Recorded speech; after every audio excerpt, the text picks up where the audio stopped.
Antes de empezar la clase, quiero comentarles que recuerdan los cuestionarios que han hecho.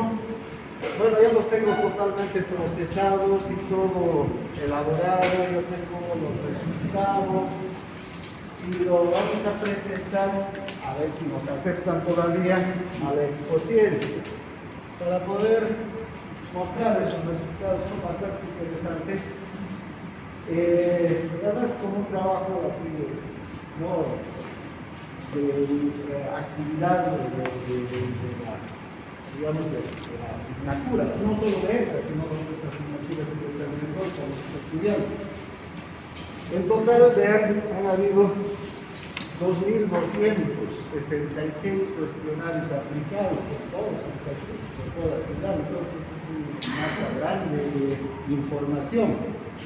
Interesante los resultados sobre los síntomas que persisten del COVID y muestran que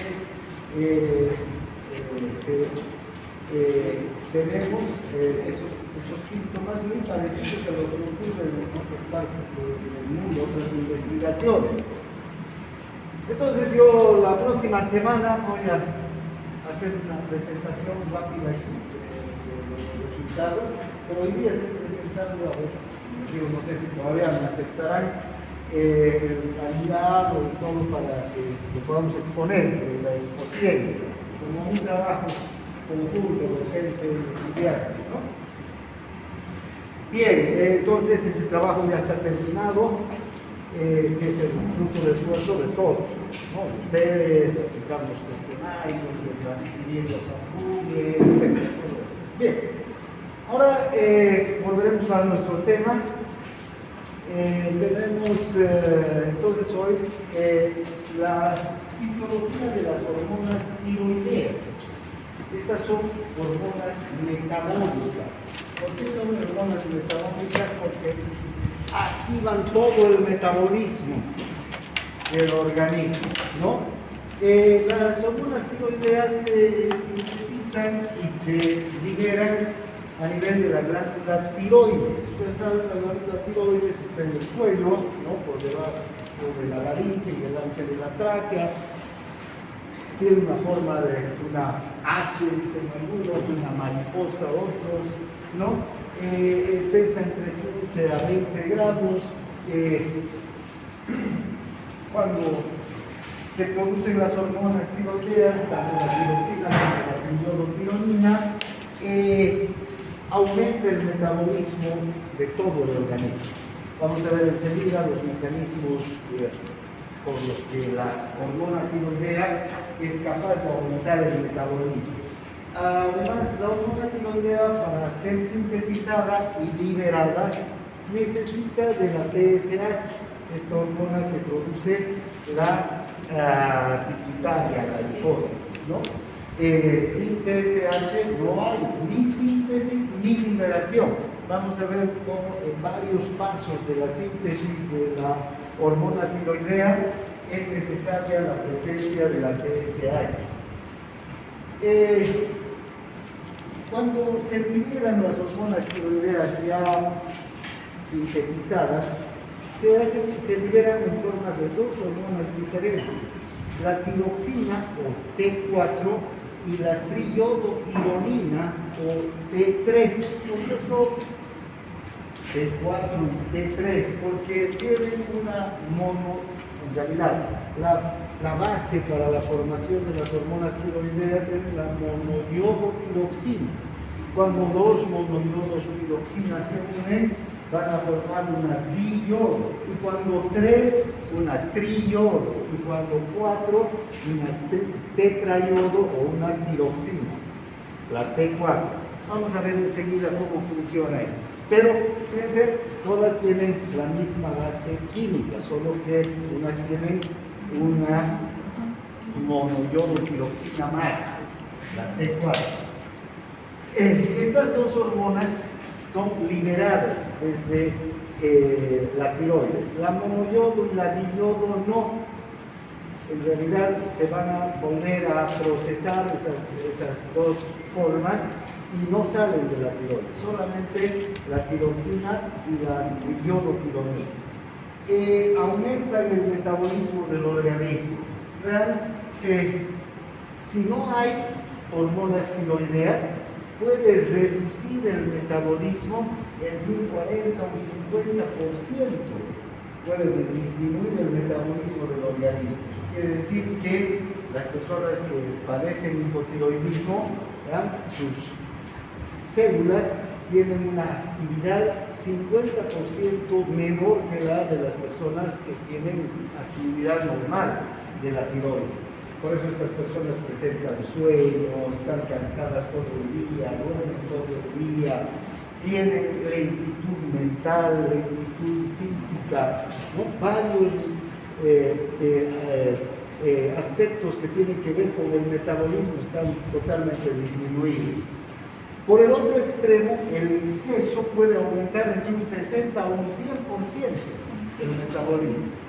También entonces las personas que tienen hipertiroidismo van a presentar un metabolismo tan acelerado, ¿no?, que no pueden dormir, no pueden conciliar el sueño, a pesar de estar cansados, de estar con ganas de echarse a dormir, esas personas no duermen. El metabolismo es muy acelerado, ¿no? Son hiperactivas, tienen que estar caminando, haciendo algo. Aunque, como les digo, todo el día hayan hecho una actividad, estas personas están hiperactividad. Cansadas, no pueden descansar, no pueden dormir, tienen una frecuencia cardíaca alta, generalmente terminan con problemas de insuficiencia cardíaca y una muerte temprana. El hipertiroidismo es causante de una mortalidad joven, en realidad, entre adultos jóvenes, ¿no? Luego, la tiroides también tiene la capacidad de producir esta hormona, la calcitonina, que interviene en el metabolismo del calcio.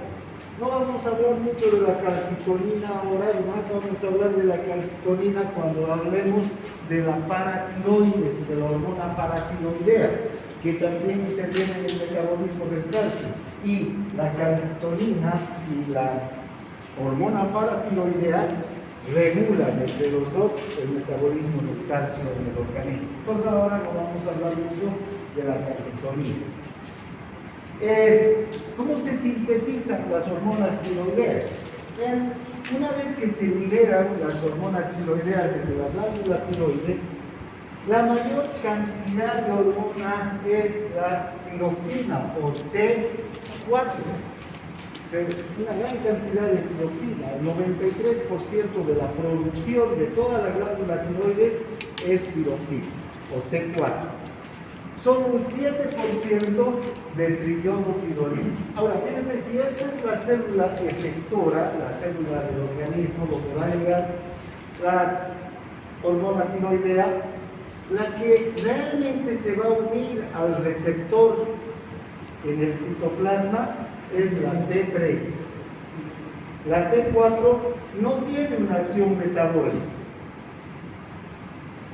La T4 además permanece en la circulación ligada a las proteínas por mucho tiempo, ¿no?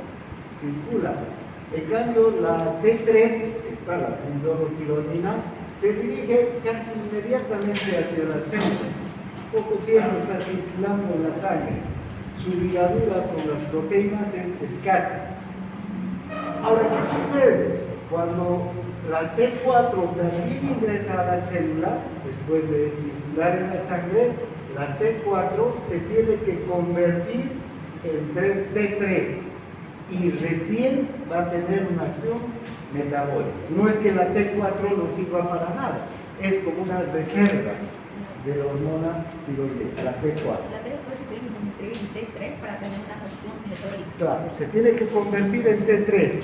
Aquí hay una enzima en las células, la desiodasa, que quita un yodo a la T4 y la convierte en T3. Y entonces sí, recién tiene una acción metabólica. Eso es en las células donde van a cumplir su función. Entonces, la triodotirolina es 4 veces más potente en realidad, ¿no? Su acción metabólica es alta. De la T4 no, por eso es necesario que se convierta en T3. Bien, ¿cómo es la anatomía fisiológica de la tiroides?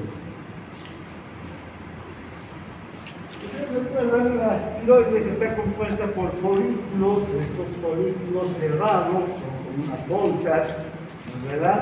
Cerradas, la, digamos, pared de los folículos está compuesta por células cúbicas, ¿no? Por un epitelio glandular cúbico.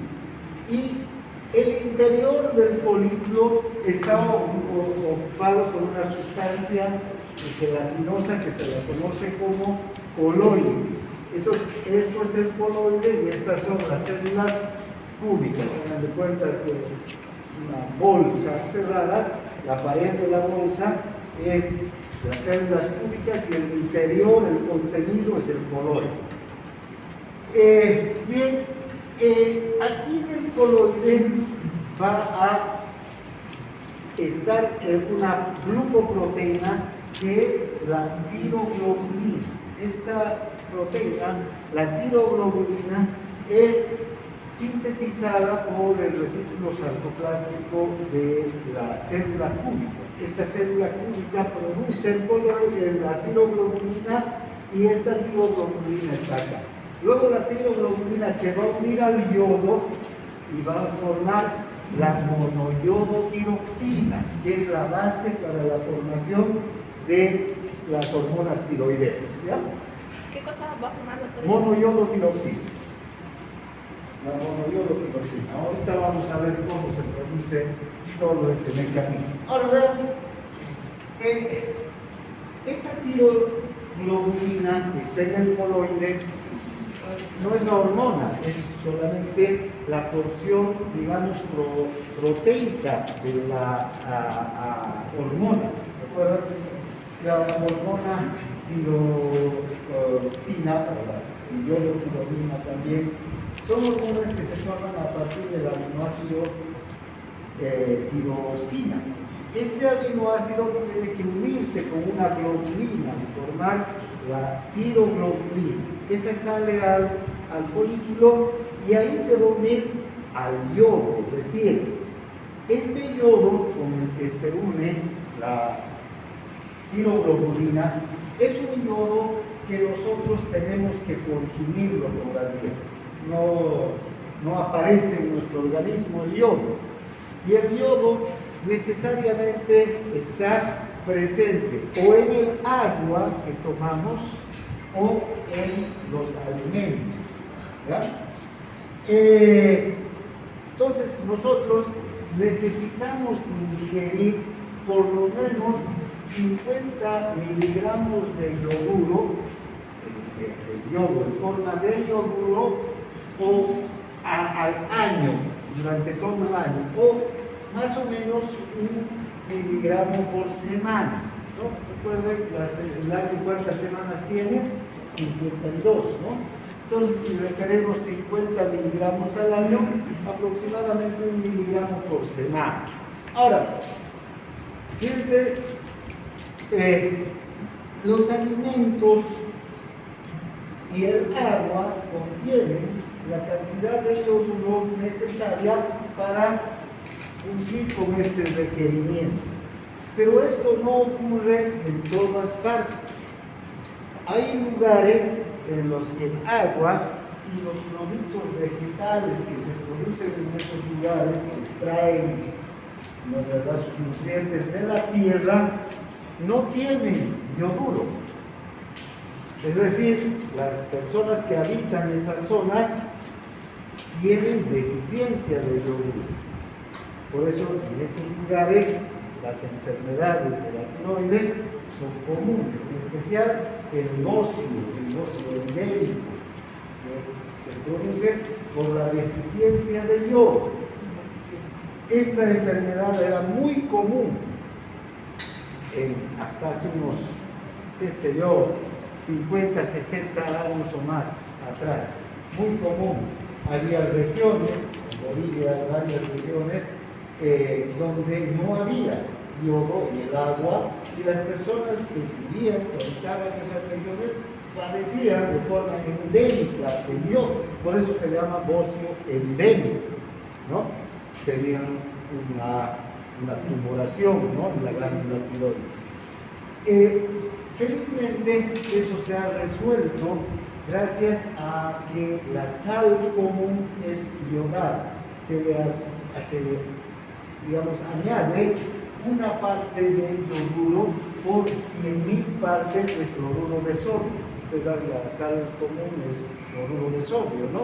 Entonces se le añade una parte a 100.000 partes de cloruro de sodio y entonces toda la sal que consumimos es iodada.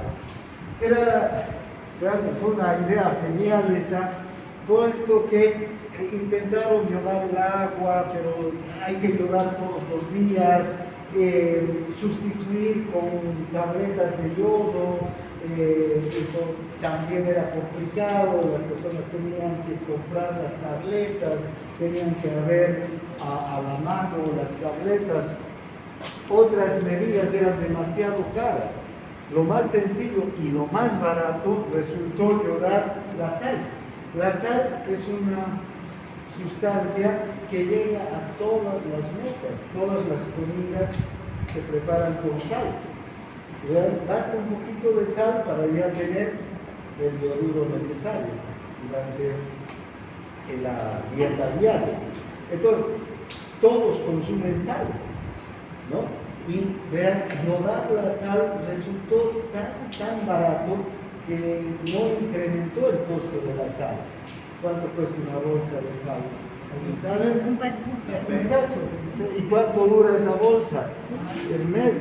Fíjense, no incrementó el precio. Y entonces, por eso les digo, fue una medida de sanidad muy acertada y que solucionó este problema grave del bocio de leche. Bien, entonces, el yodo, la única forma que nosotros podemos obtenerlo es por la vía oral, comiendo con el agua o los alimentos. En este caso, gracias a la sal. Se absorbe en el tubo digestivo, luego en el tubo digestivo hay un transportador de yodo, un transportador de yoduros, que en el epitelio del intestino delgado, el yoduro pasa a la sangre, de la sangre avanza en forma de yoduro hasta las células tiroideas, hasta las células cúbicas, y estas células cúbicas lo pasan hacia el coloide, y en el coloide es donde se va a unir la tiroglobulina con el yodo, ¿ya? Mediados por una enzima que yoda a la tiroglobulina. Consumimos tanto yodo que la mayor parte de yodo que consumimos lo vamos a excretar. Es tan suficiente, digamos, la cantidad de yoduro que viene con la sal, que normalmente excretamos la mayor cantidad de yoduro por el sistema renal, a través de la orina, ¿no? Bien, ahora, ¿cómo funciona? Esta es la célula cúbica. Para empezar, aquí tenemos una bomba de yoduro. Esta bomba de yoduro es una bomba que va a transportar el yodo junto con el sodio, un sistema de cotransporte. Esta ATPasa va a activar esta bomba de yoduro. Entonces intercambia la ATPasa sodio con potasio, deja una gradiente de sodio en la célula y se activa la bomba de yoduro. El yodo regresa con el sodio. El yodo en forma de yoduro, ya sabemos que llega en forma de yoduro al organismo. Este yoduro ingresa y hay otra proteína en la membrana ya contralateral. Aquí, este ya es el coloide, aquí está el coloide, a este es el espacio, el líquido extracelular, ¿no? Por aquí ha llegado por la sangre, por los capilares, al líquido extracelular, atraviesa, llega al coloide, y aquí hay esta pendrina que va a intercambiar cloro por el yoduro, ¿sí? Y el yoduro va a llegar hacia el coloide. Ya lo tenemos al yoduro en el coloide. Atravesó la célula cúbica. En la célula cúbica el yoduro no sufre ninguna transformación, nada. Llega tal como ha llegado hasta por la sangre, ¿no? Bien, ahora, aquí en el coloide va a concentrarse el yodo, ¿no? Va a aumentarse, se va a concentrar, y aquí en el coloide, si ustedes pueden observar, tenemos el retículo endoplásmico rugoso de la célula cúbica. Este retículo endoplásmico rugoso se encarga de formar la proteína globulina, ¿sí? Una globulina. Aquí los ribosomas forman la globulina. Luego, una vez que se forma la globulina se une a la tirosina, al aminoácido tirosina, y juntos forman la tiroglobulina. Es enviada la tirosina junto con la globulina al aparato de Golgi, y del aparato de Golgi ya sale unida la tirosina con la globulina y forma la tiroglobulina, esta proteína que ya tiene incorporado la tirosina. Esta tiroglobulina, vean, también sale por exocitosis, las vesículas que salen desde el aparato de Golgi, por exocitosis, liberan a la tiroglobulina hacia el coloide, y ya la tenemos a la tiroglobulina. Teníamos al yodo y tenemos a la tiroglobulina también. ¿Sí? Bien, entonces ya están los dos precursores de la globulina. Luego vamos a tener una serie de reacciones bioquímicas mediadas por peroxidasas y enzimas que van a iodar a la tiroglobulina y la van a convertir en monoyodotiroxina. En monoyodotiroxina. Es el primer producto. Vean. Monoyodotiroxina. Enseguida vamos a volver a ver esto, pero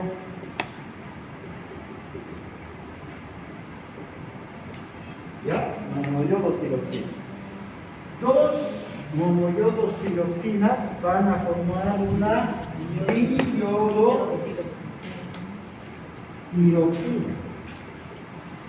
Y una diyodo más una monoyodo, una yodotironina. Y dos diyodotiroxinas, una tetrayodotironina. La triyodo es la T3 y la tetrayodo es la tiroxina o T4. Fíjense, entonces depende de la cantidad de monoyodotiroxinas que tengan estas hormonas. ¿Ya? Ahora, estas hormonas van a volverse a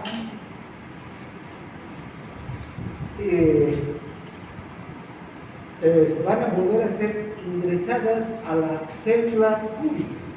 Fíjense, van a volver a entrar a la célula cúbica, y la célula cúbica, por endocitosis, los va a volver a colocar en una vesícula. Esta vesícula va a transitar por la célula cúbica y va a haber algo interesante. Fíjense, esta vesícula coloidal que está trayendo las enzimas va a ser destruida por proteasas, y solamente van a salir, van a liberarse hacia la circulación la T3 y la T4. Luego, la monoyodo que haya sido incorporada en la vesícula y la diyodo que también hubieran sido incorporadas en las vesículas, estas mismas enzimas se van a encargar de hidrolizarlas, ¿no? Va a haber unas enzimas que van a digerir, si quieren, la proteína, el coloide, y la van a convertir ¿en qué? En aminoácidos. Y además van a desiodar, y el yodo va a volver a quedar como yoduro. Estos aminoácidos van a volver a ser aprovechados por el retículo endoplásmico para volver a sintetizar globulina. El yodo nuevamente va a ser transportado hacia el coloide para volver a formar parte de otra síntesis de una monoyodo que no existe. Ahora, una cosa interesante aquí es que ninguno de estos eventos podría darse si no está presente esta hormona. Si no está presente la TSH, la hormona tiotropa, ¿no? La que se produce en la hipófisis, si no está presente esa, no se puede activar la bomba de yoduro. Entonces, vean, el yodo puede llegar, la persona puede consumir la suficiente cantidad de yodo, pero si no hay TSH, esta célula no va a poder captar al yoduro, por una parte. Por otro lado, no va a poder producir esta desyodación y por otro lado, unir, acoplar al yoduro, al yodo ya con la tiroglobulina. Aquí también TSH, aquí TSH, aquí para que se pueda por endocitosis captar las hormonas, también se necesita a la TSH. Y finalmente, para secretar las hormonas, también a la TSH. Entonces, esta hormona, la TSH, va a tener una función clave. Y no sé si recuerdan, la TSH activa mecanismos de segundo mensajero dentro de la célula. Estos mecanismos de segundo mensajero son los que se van a encargar de todas estas acciones, ¿no? Todas estas acciones no es solo la hormona, sino es la hormona que actúa sobre su receptor. Este receptor entonces va a activar los mecanismos de segundo mensajero, una serie de enzimas y de otras sustancias que van a activar estas reacciones para que por una parte se active la bomba de yoduro, por otra se acople la tiroxina con la tiroglobulina con el yodo, por otro lado para que se produzcan las hormonas y finalmente para que se secrete, ¿no? Bien, creo que en síntesis esa es la producción de la hormona tiroidea, ¿no? Tenemos la formación y secreción de la tiroglobulina. Primero se hace la globulina, que es una glicoproteína. La globulina es el que tiene el retículo endotelial. Claro. Y la parte de Golgi es el que tiene la tiro, ¿eh? para convertirse en tiroglobulina, claro. la vesícula por... Claro, el ribosoma se encarga de ¿qué? De hacer la proteína en el retículo endoplasmático, como cualquier ribosoma, Sí. ¿no es verdad? Tiene que recibir al ARN mensajero con el código para formar la proteína.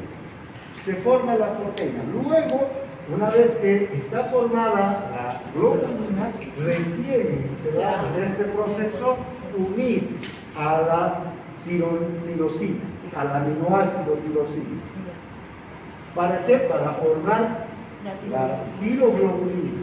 El aparato de Golgi entonces ya se encarga de ponerle el vesícula. Y de aquí ya sale por exocitosis hacia el colon. ¿No es verdad? Y después de ahí, doctor Pérez, ¿Ah? después de ahí sale por endocitosis, ¿no? Por exo. Ah, claro, pero después... Bueno, pero ya aquí ya la hormona, porque aquí en el coloide se acopla, fíjense, dice, se yoda y se acopla, ¿quién? La tiroglobulina. La tiroglobulina se yoda, ¿qué quiere decir?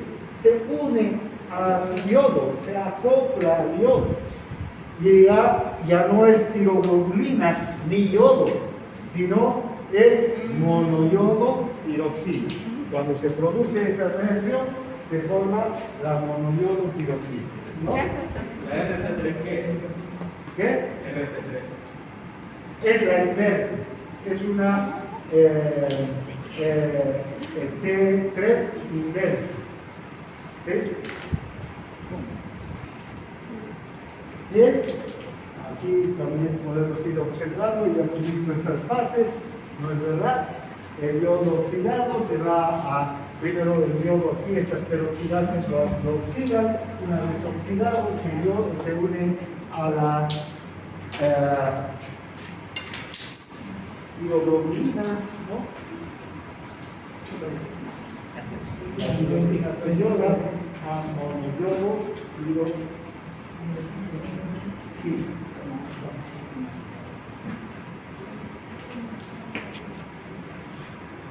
Aquí, fíjense, podemos ver mejor ya los pasos que les decía hace un momento. ¿Qué tenemos aquí? Al yodo, ¿no es verdad? Y aquí a la tirosina, y a la globulina con la tiroxina, ¿no? Hay una iodinasa o una iodasa que va a unir entonces al yodo en estado ferroso con la tiroglobulina. De esa unión nace la monoyodo tirosina. La monoyodo. Ahora, dos monoyodos, una más otra, van a formar la diyodo. Una diyodo más una monoyodo van a formar la triyodo. Y dos diyodos, o si quieren cuatro monoyodos, van a formar la T3, la T4 o tetrayodo, que lo conocemos más comúnmente como tiroxina. Entonces tenemos la T3 y la T4. Estas dos hormonas, en realidad estas son hormonas. Los otros dos productos no se deben a liberar siquiera, ¿verdad? Se quedan en el nos vamos a ver al gráfico, creo que aquí tenemos el mismo gráfico, ¿verdad?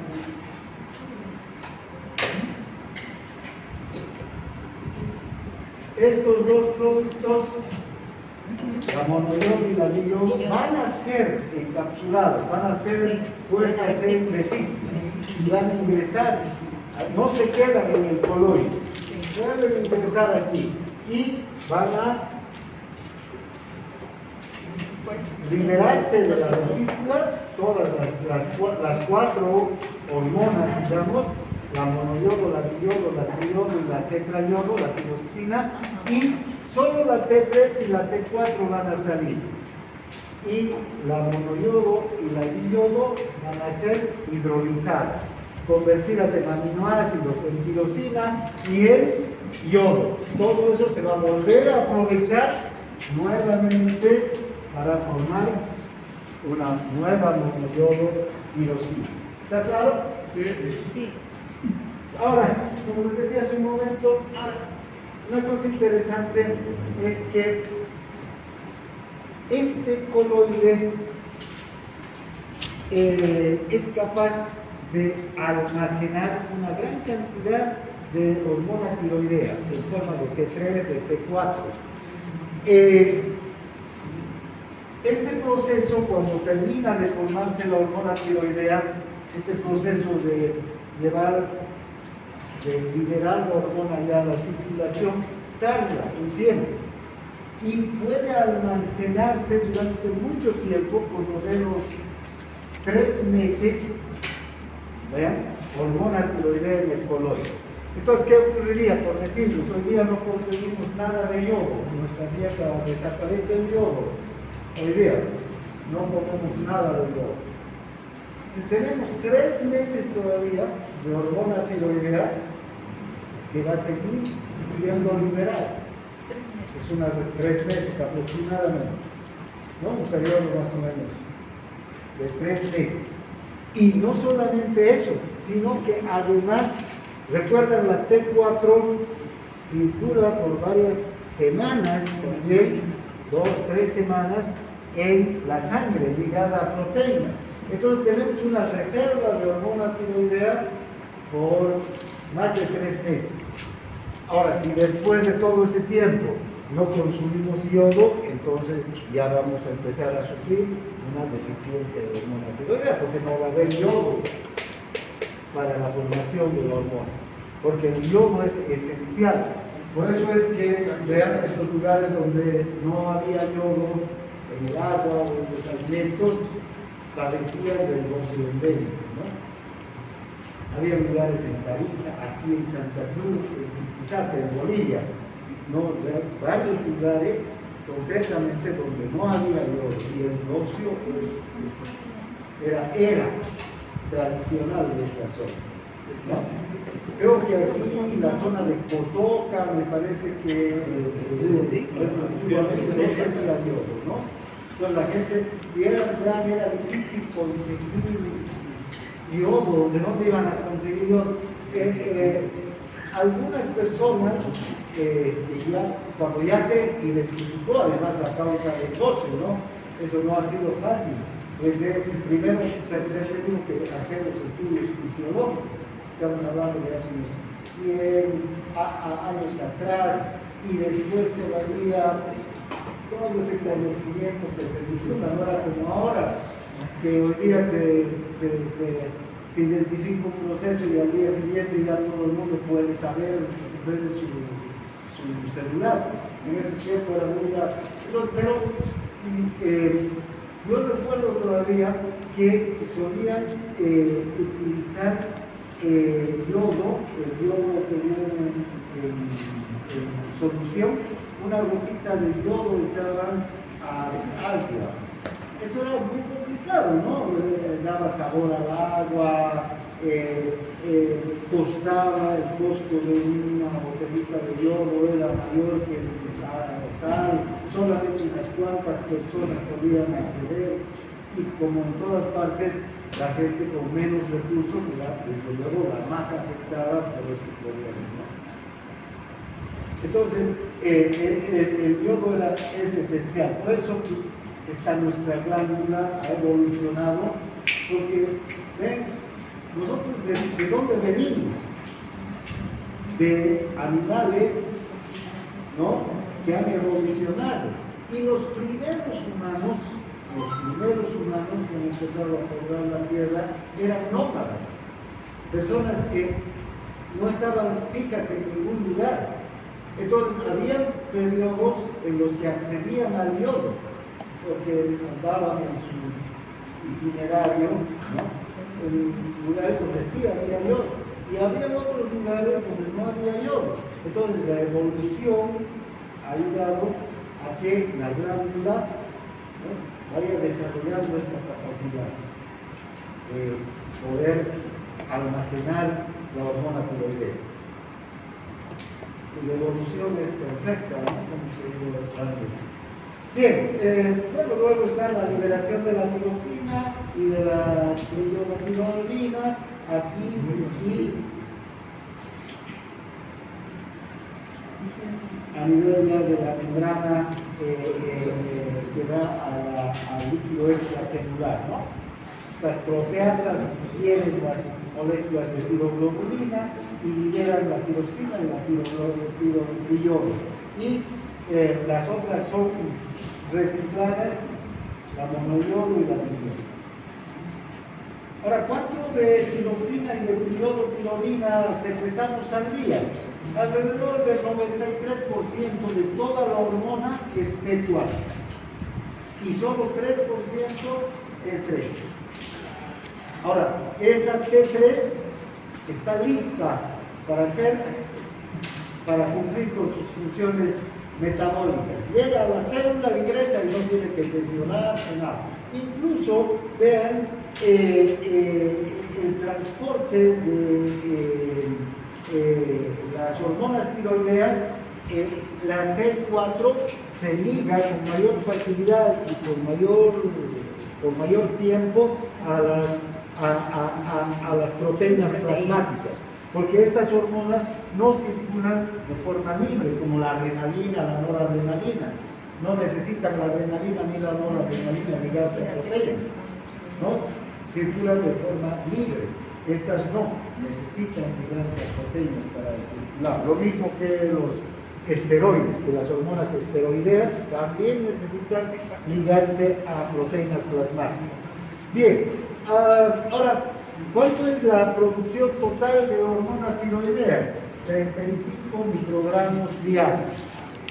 Eso es lo que produce nuestra glándula, ¿no? Y esos 35 microgramos, de esos 35, entonces 93% es T4 y 7% T3.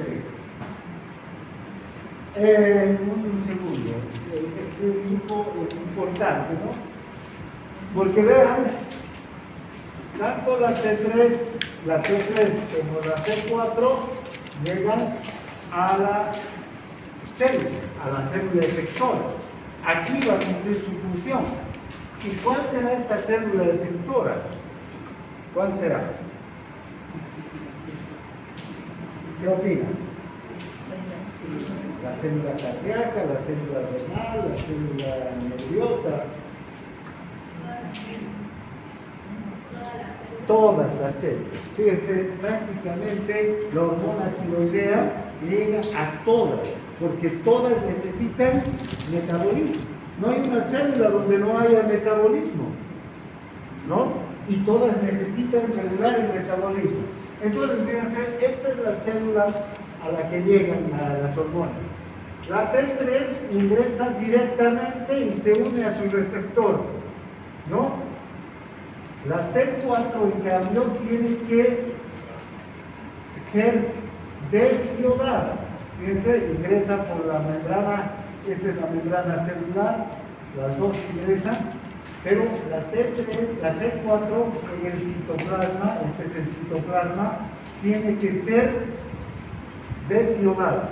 Una iodinasa, una enzima, que quita una monoyodotironina y entonces se convierte en T3. Y como T3, aquí entonces tenemos a la T3, que es la que se une al receptor. Y vean, ¿dónde está el receptor de esta hormona? En el núcleo.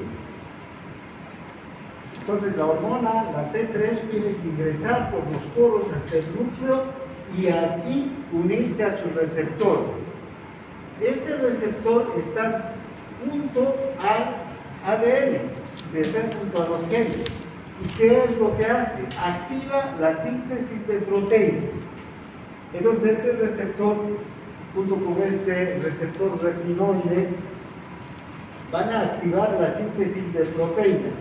¿Y qué proteínas son estas que activa la hormona tiroidea? Si ustedes pueden observar, ¿dónde está? Bueno, aquí vamos a ver las acciones ya, pero en general son enzimas y transportadores que se van a ubicar en la membrana celular. Y fíjense, cuando esta síntesis de proteínas, que son enzimas, se activa, va a haber una acción directa con el crecimiento de las del organismo. De hecho, fíjense, la hormona tiroidea es esencial para el crecimiento de los tejidos durante la etapa fetal. Y el sistema nervioso en especial se afecta mucho si no hay hormona tiroidea.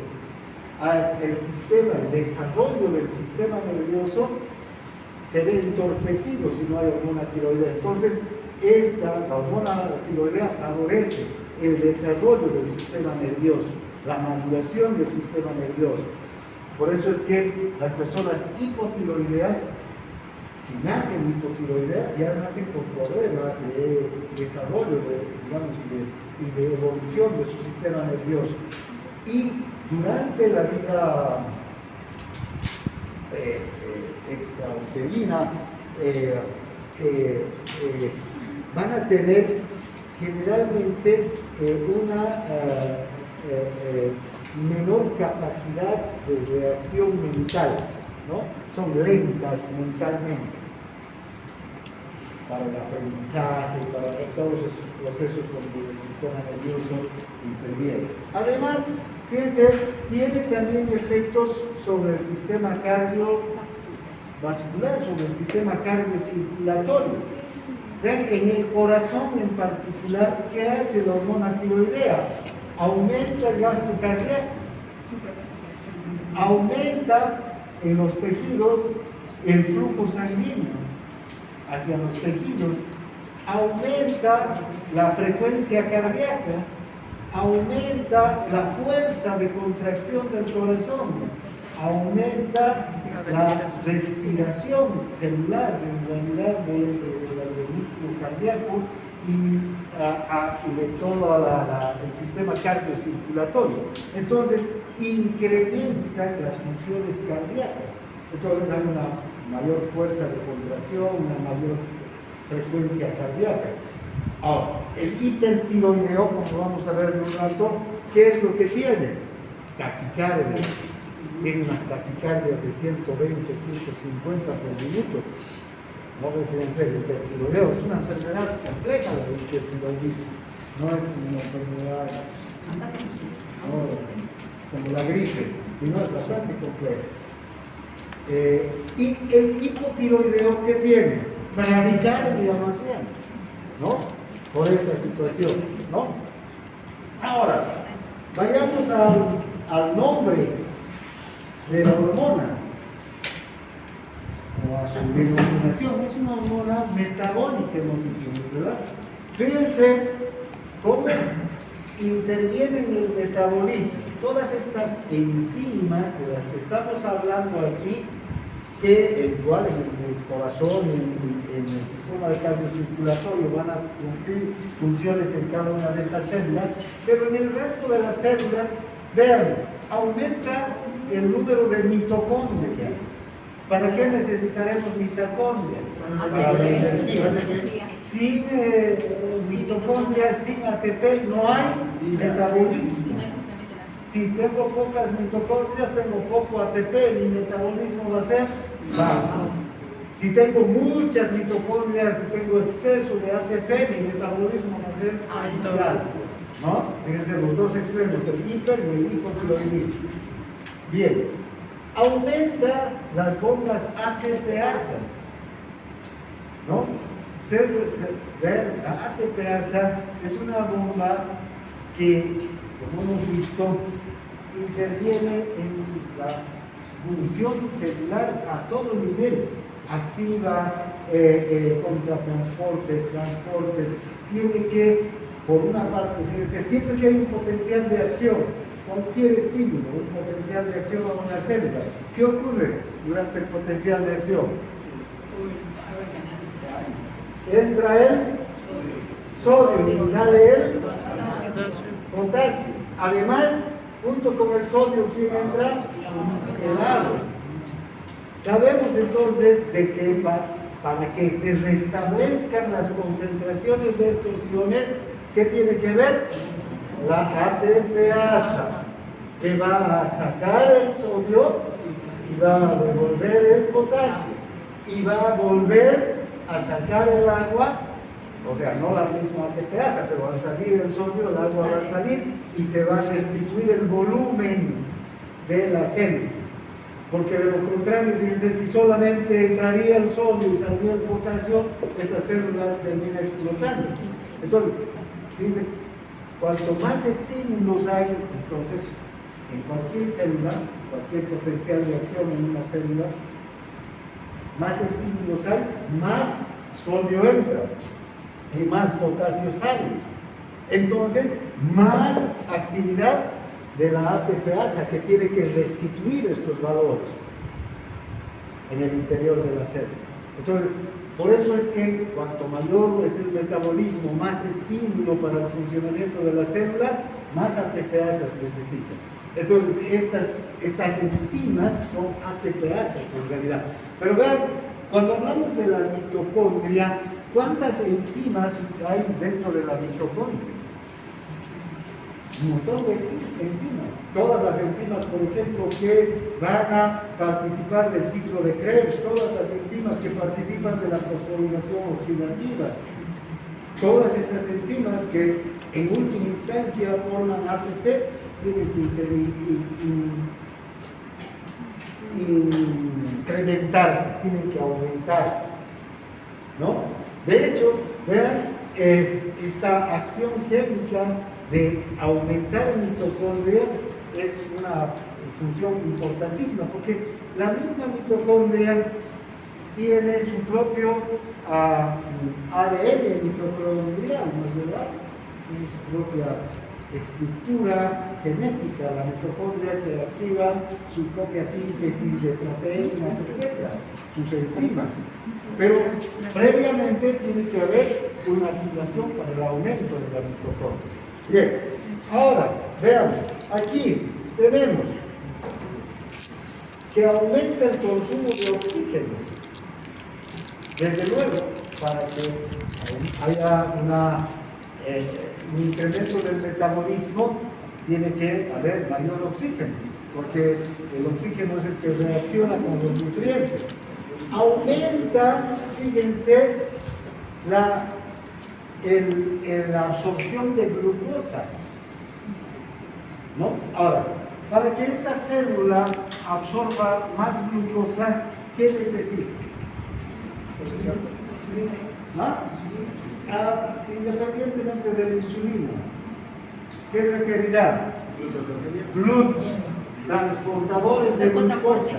Eso también, esta transcripción génica, vean, de la propia hormona tiroidea, ayuda a que se formen más GLUT para que ingrese más glucosa. Incrementa la glucólisis, ¿no?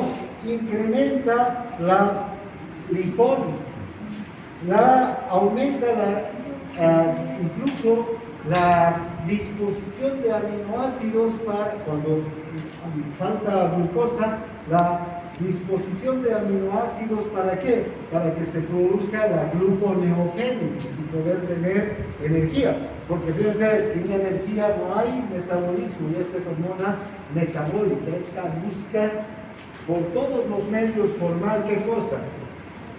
ATP.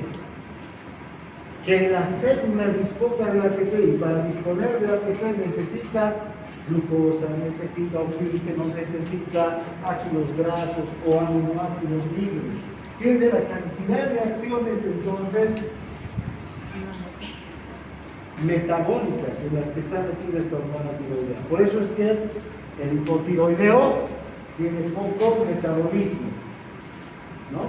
Es lento, es frío, bradicardia, retiene líquidos, no solamente tiene virtud física, sino mental. En cambio, el hipotiroideo, en el otro extremo, ¿no?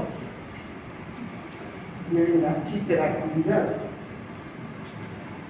Bien, ahora, ¿cómo se transportan las hormonas? Ya hemos visto hace un momento y hemos dicho que más del 99% de la tiroxina, de la T4 y de la iodotironina se combinan con proteínas plasmáticas.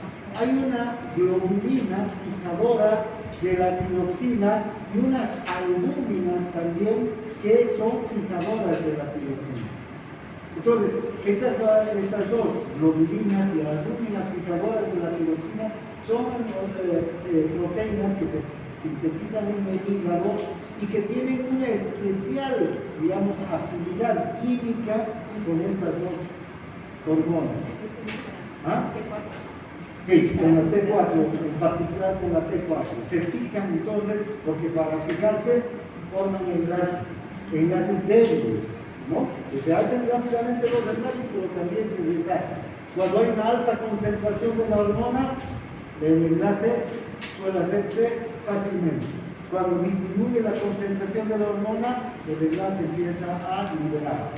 Entonces, es así como ocurre esta ligadura, esta unión a las proteínas. Es como pasa con el oxígeno y la hemoglobina.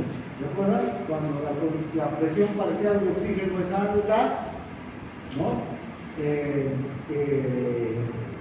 Como en el capilar alveolar, ¿de cuánto es la presión parcial de oxígeno?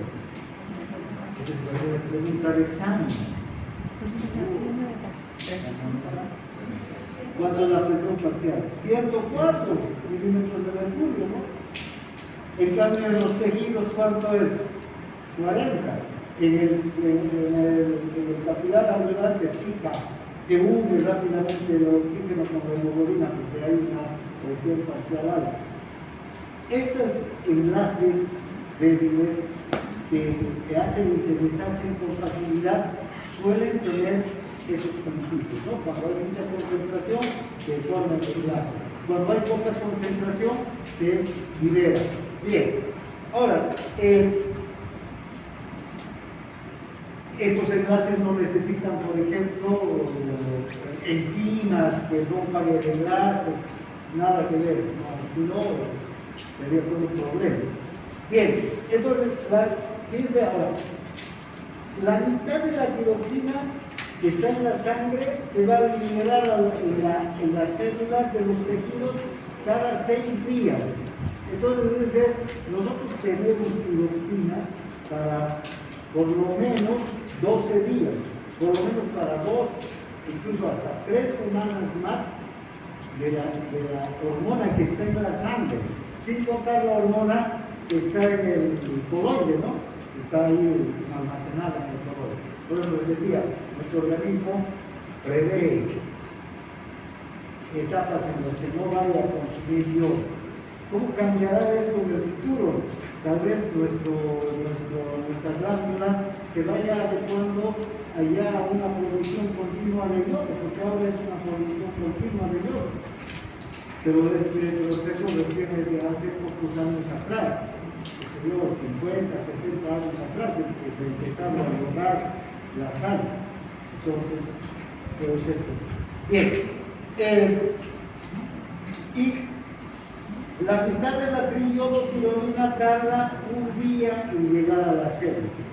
Entonces, vean, la T3, que es la que está que se produce menos también, aunque, y es la que va a estar en el tejido, fíjense, rápidamente llega al tejido. Hoy día está formando nuestra glándula y en el transcurso de hoy día ya la mitad va a llegar a los tejidos para cumplir sus acciones metabólicas. La otra mitad mañana, ¿no?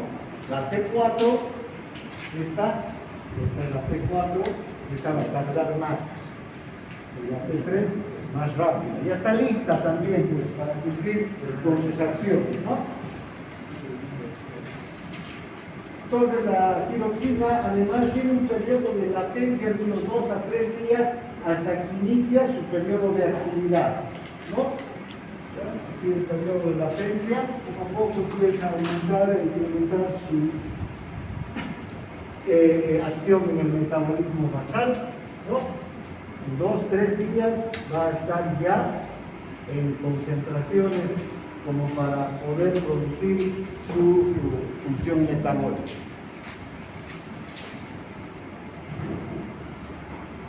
En cambio, la triiodotironina, la T3, tiene un periodo de latencia de 6 a 12 horas, mucho más pequeño de la yodo, ¿no?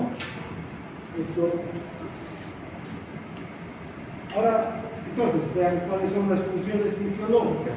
Hace un momento vimos en el cuadro, pero aumentan la transcripción de un gran número de genes. Estos genes generalmente están vinculados con aumentar la actividad metabólica. Son enzimas, son transportadores, son ATPase, son canales, todas esas proteínas que la célula requiere. ¿Para qué? Para que aumente la disponibilidad de oxígeno, la disponibilidad de glucosa, de líquidos o finalmente de aminoácidos. ¿Para qué? Para conseguir ATP. Eso es lo que hace conseguir esta célula, o esta hormona, por eso se llama hormona metabólica, ATP, que la célula produzca ATP en exceso. Tiene efectos sobre el crecimiento, efectos sobre mecanismos corporales específicos, el corazón, la respiración, aumenta la respiración también, la frecuencia respiratoria, ¿no?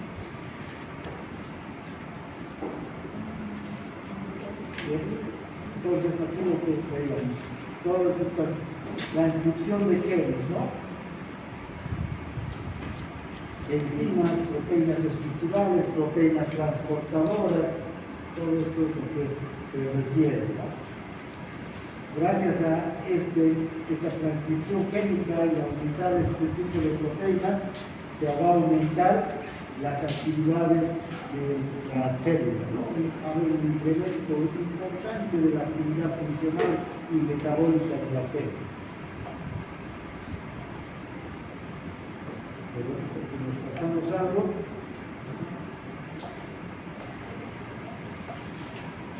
Estimulación del metabolismo de los hidratos de carbono, mayor captación de glucosa por las células, aumento de la glucólisis, incremento de la absorción intestinal de glucosa, mayor secreción de insulina.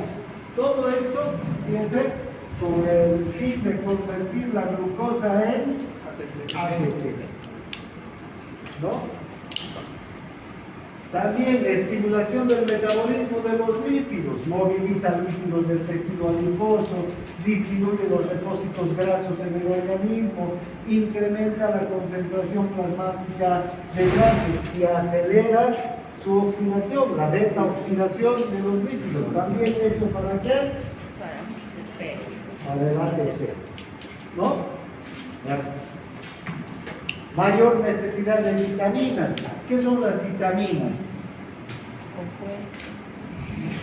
A ver. Bioquímica. Ya llegó bioquímica. Hablamos de bioquímica. ¿Para qué sirven las vitaminas? ¿Qué son las vitaminas?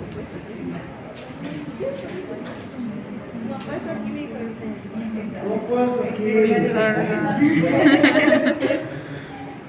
Si esa fuera la pregunta y esa la respuesta, ¿cuánto valdría esa respuesta?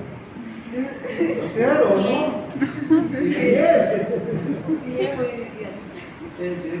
Son cofactores, recuerden, son cofactores enzimáticos. No son enzimas, pero son factores, estructuras químicas necesarias para que las enzimas se activen. Por eso se llaman cofactores enzimáticos. Y son tan importantes en la nutrición celular, porque la nutrición celular necesita de estos cofactores para conseguir ¿qué cosas? Una coenzima. Coenzimas. Las coenzimas, claro. Las vitaminas son coenzimas en general. No todas. Ayudan a Por las ejemplo, enzimas para acelerar la vitamina B no es una coenzima, pero todas las vitaminas B, por ejemplo, son coenzimas. Son coenzimas que ayudan a acelerar las reacciones químicas. Claro, que ayudan a las reacciones químicas. Por eso es que hay un aumento de la actividad, ¿no? Nerviosa.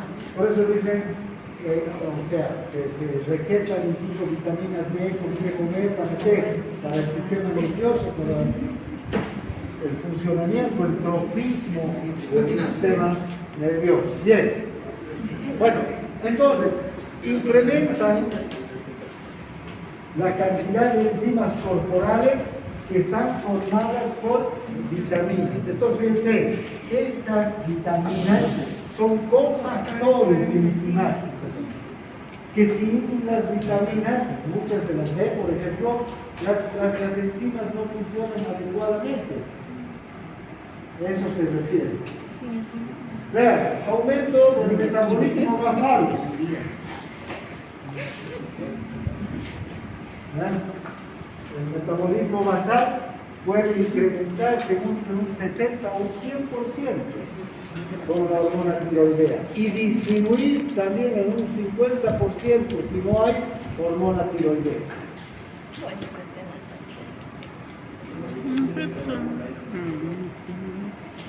Disminución del peso corporal. Esto es, ¿por qué? Por el consumo de grasas. ¿Vean? Moviliza las grasas de los depósitos, hace que las grasas se dirijan a la célula, se incrementa el uso de la grasa como fuente de energía, ¿no? ¿Ven? El hipertiroideo es una persona que no tiene nada de tejido celular subcutáneo, extremadamente delgado son los hipertiroideos. El hipotiroideo, en cambio, tiene tejido graso y además aumenta de peso debido a la retención de líquidos, ¿no?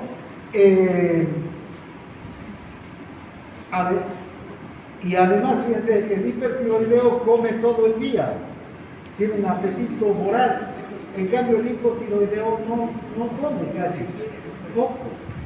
El hipertiroidismo afectaría a toda la actividad de la persona, aparte del Claro, va a afectar, va a hacer que el hipertiroidismo estimula los movimientos, incluso los hipertiroideos terminan, fíjense, el hipertiroideo puede tener movimientos musculares involuntarios, temblor.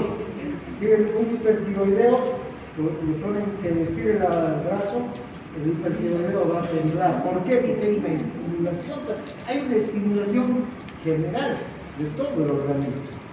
¿Sí? Tiene temblor muscular. Bien. Ahora, vean, también, bueno, los efectos sobre el aparato cardiovascular, aumenta el consumo y la utilización de oxígeno, eleva el flujo sanguíneo, aumenta el gasto cardíaco, aumenta la fuerza de contracción, aumenta la frecuencia cardíaca, hay un aumento de la presión diferencial. ¿Cuál será la presión diferencial? ¿Y cuánto es el valor normal de la presión diferencial? ¿Qué se conoce como presión diferencial?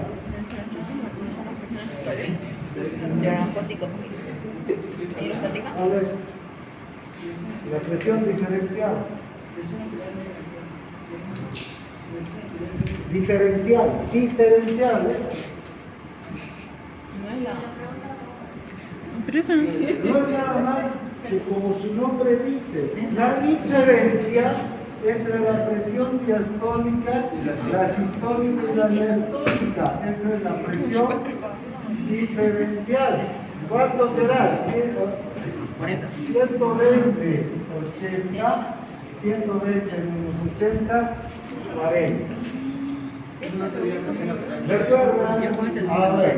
presión media. La presión media es el promedio de las presiones milisegundo a milisegundo durante todo el ciclo cardíaco. La presión media es 100 milímetros de mercurio. Doctora, esa no es la del pulso, presión del pulso. También, pero esta es la presión diferencial.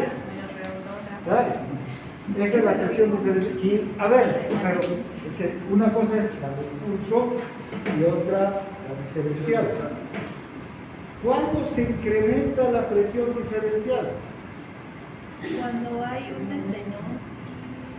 Cuando hay una estenosis, se incrementa la presión diferencial. Una insuficiencia Cuando hay cardíaca. hipertensión arterial, también.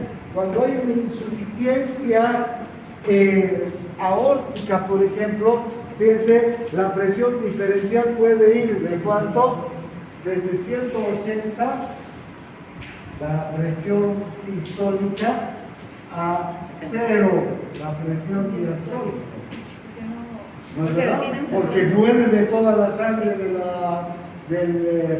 la aorta al ventrículo y se igualan las presiones del ventrículo con los de la aorta. ¿Y cuánto es la presión del ventrículo durante la diástole? 0 milímetros de mercurio, ¿no es verdad? Durante la diástole, no durante la sístole. Porque ¿recuerdan? 0 durante la diástole y 120 durante la sístole. Entonces, esta presión diferencial puede estar incrementada precisamente por el esfuerzo que hace el corazón para bombear la sangre, ¿no? Hay mayor fuerza de contracción. ¿Ves? No tiene su explicación, ¿no?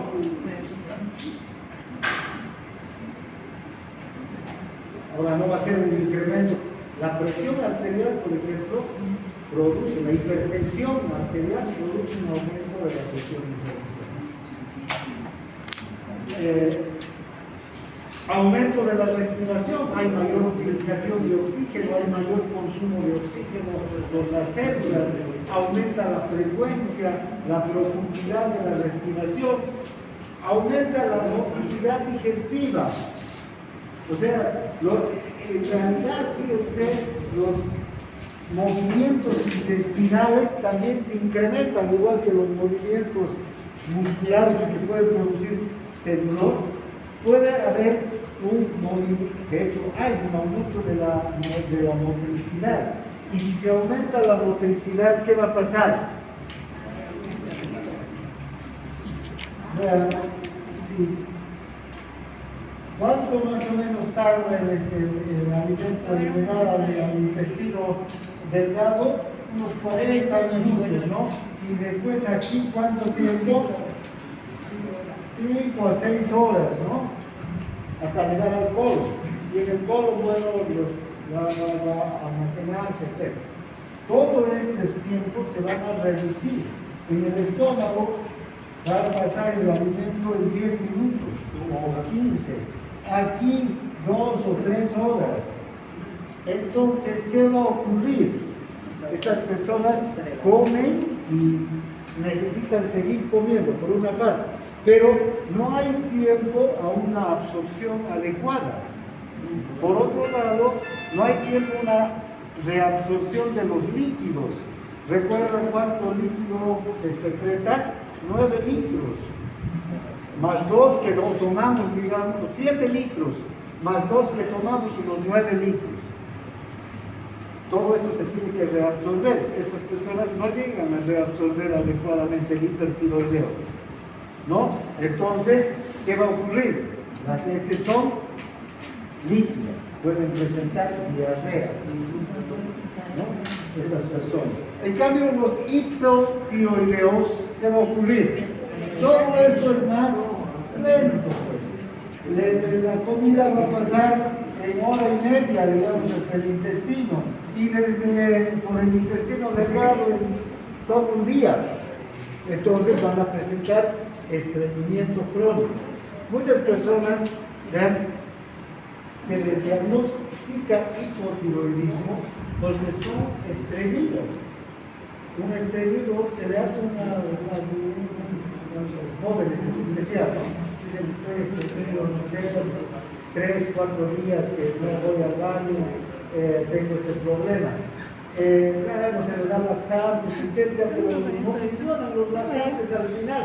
Cuando el estreñimiento es agudo por alguna causa momentánea, los laxantes funcionan muy bien y luego se restituye la eliminación de las heces fecales diarias. Pero cuando no funciona, hay que pensar en otras cosas. Una de las que hay que pensar es el hipotiroidismo. Puede ser que esa persona esté empezando con el hipotiroidismo. Y entonces, desde luego, va a tener estreñimiento, va a presentar estreñimiento. ¿Sí? Entonces, una pregunta: ¿y cómo se puede combatir el hipotiroidismo? El hipotiroidismo. No hay, por ejemplo, el metimazol, que es un fármaco que interfiere con la captación del yodo de la tiroides.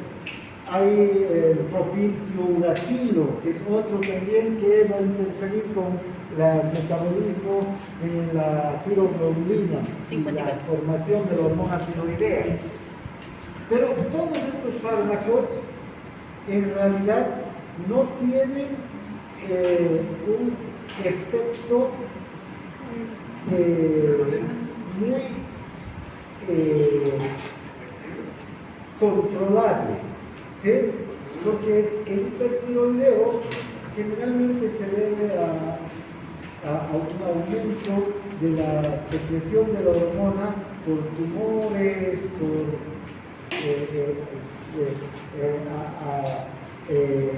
cánceres, pero tumores en general, y este aumento de la secreción es, ¿cómo te diría?, irregular. Lo normal debería estar aquí, pero este hipertiroideo está, ¿no? Puede tener incluso bajas, pero normalmente es alta, pero irregular. Entonces no puedes encontrar la dosis exacta para controlar el hipertiroidismo. No se puede. Realmente es difícil. En algunos casos de hipertiroidismo, los fármacos, el metimazol o el propiltiuracilo pueden funcionar.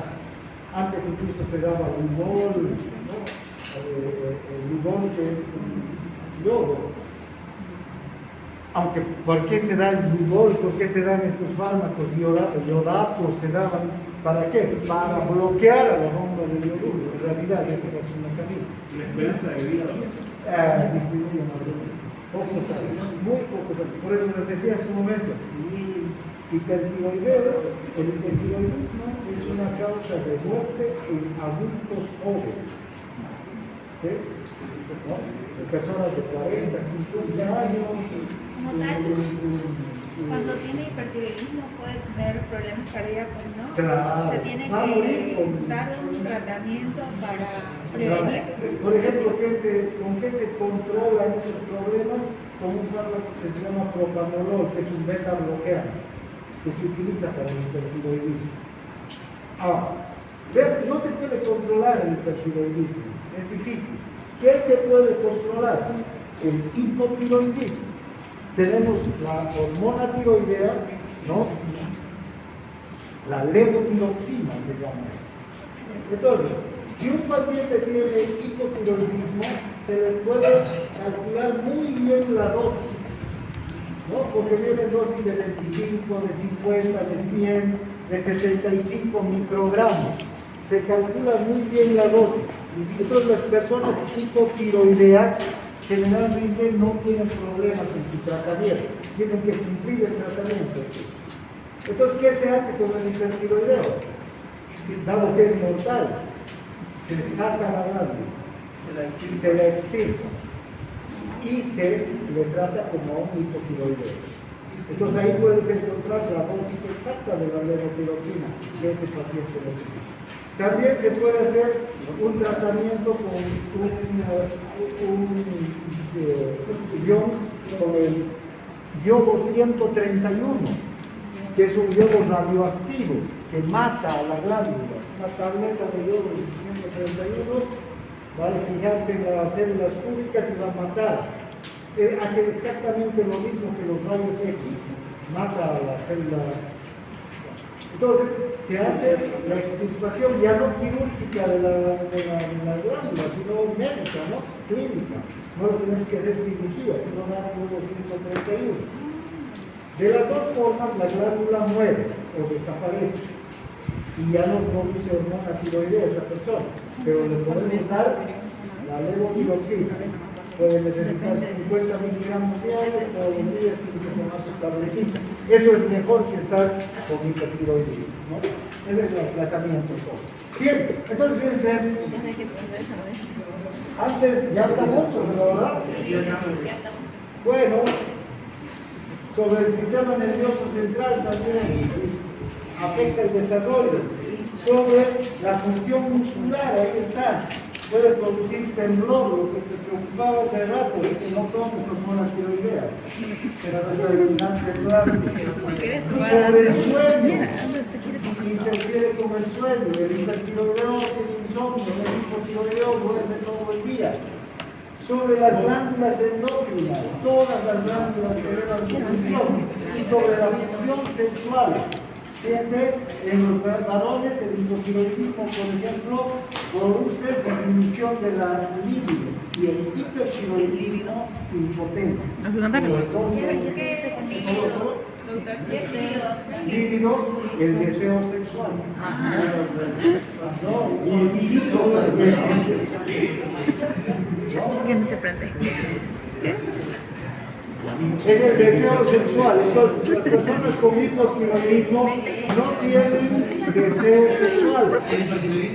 El hipotiroidismo. Pero el hipertiroidismo no es que tenga más deseo sexual. También produce, mira, impotencia. Y en las mujeres también va a tener problemas. Fíjense, menorragias, polimenorreas, irregularidades en los ciclos menstruales y desde luego el hipotiroidismo también disminución de la libido, ¿no? Ahora, ¿cómo se regula? Lo vemos la próxima semana.